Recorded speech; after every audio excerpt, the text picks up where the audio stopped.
kung kanina yung area at perimeter, ngayon naman yung height ng ating Norman window.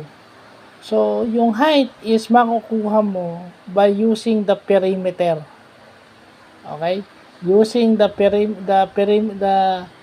yung perimeter ng Norman window is gagamitin mo para makuha yung height. May mga information na given, swerte may nakuha ako. So, yun na lang yung magiging pattern.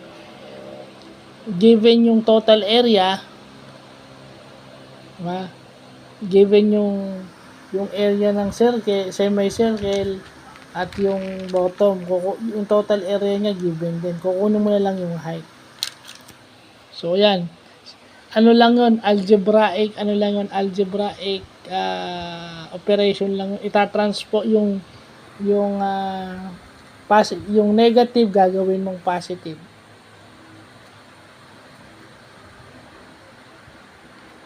Okay? Yung negative gagawin mong positive, yung positive gagawin mong negative para makuha mo yung height.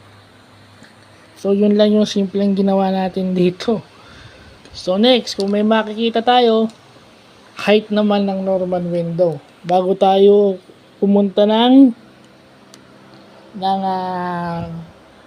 optimization ng Norman window na mas mahirap.